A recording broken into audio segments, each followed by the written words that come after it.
Hola, bienvenidos nuevamente a un programa de Abre tus ojos.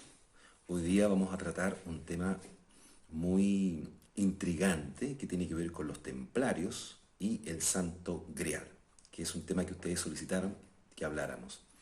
Primero que todo, tenemos que remontarnos, ¿cierto?, a una época. Vamos a ubicarnos en la Edad Media, que es una época histórica de Occidente que ocurre entre el siglo V y el siglo XV. Estamos hablando del año 476 aproximadamente al año 1453. Es una época histórica entonces de Occidente, la Edad Media.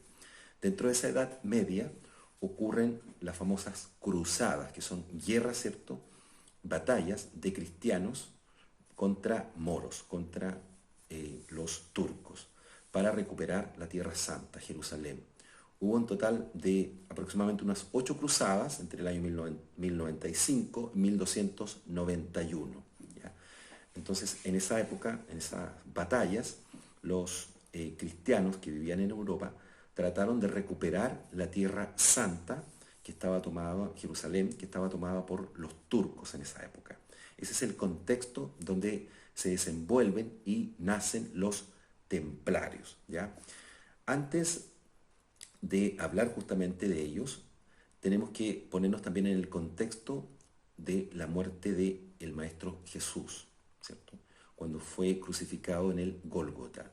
En esa época, José de Arimatea, que fue un discípulo de Jesús, una persona muy adinerada, él era miembro del Sanedrín, que es el Tribunal Supremo de los judíos de la época. Él, José de Arimatea, toma en un cáliz la sangre a los pies, ¿cierto?, de la cruz, la sangre que estaba siendo derramada por Jesús. De ahí justamente nace la historia del Santo Grial, que era una copa, ¿cierto?, que tenía la sangre derramada por este maestro y este ser de luz.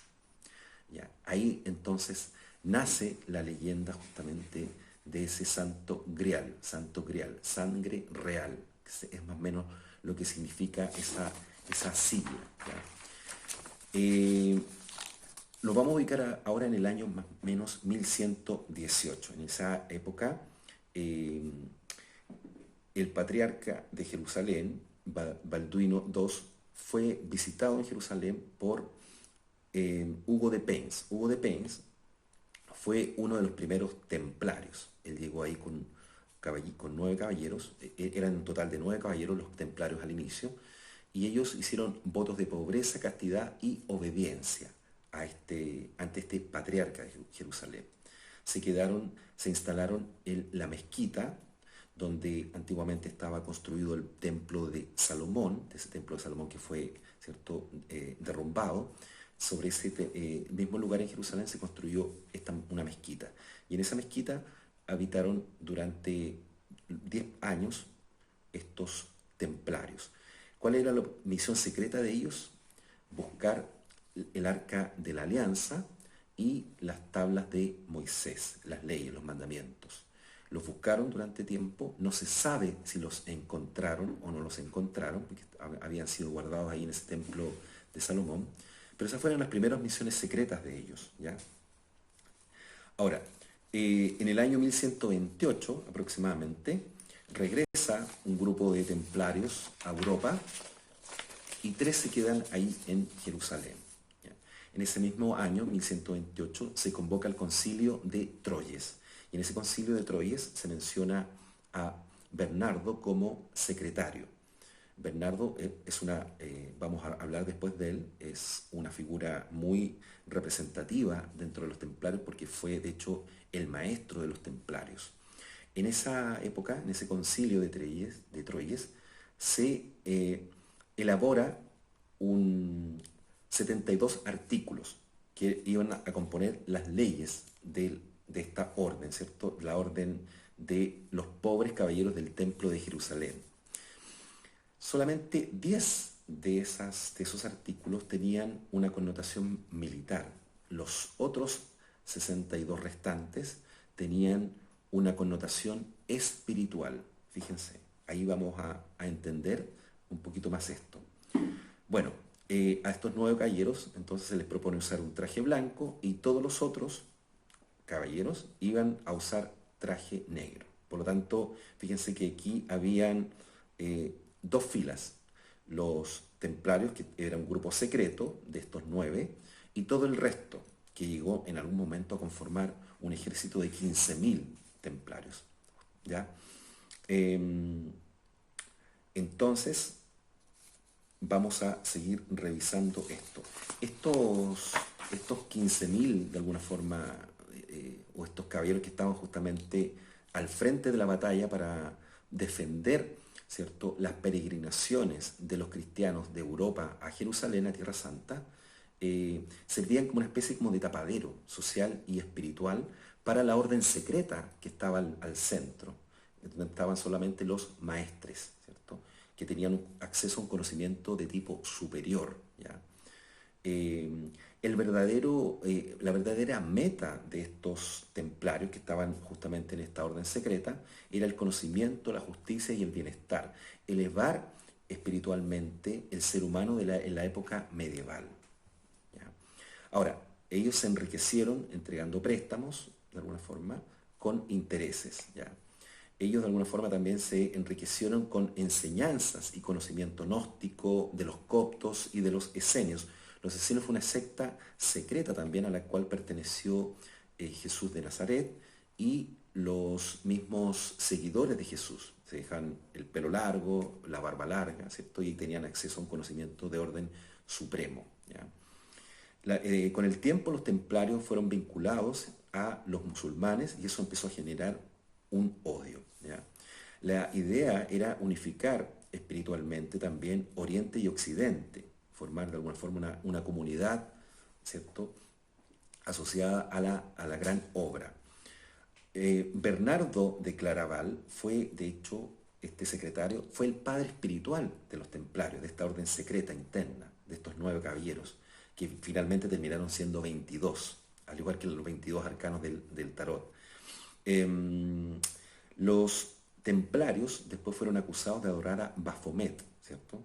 Baphomet significaba iniciación en la sabiduría y fue malinterpretado, ¿cierto?, por la Iglesia Católica de esa época y pensaron que estaban adorando a un chivo, a una figura demoníaca.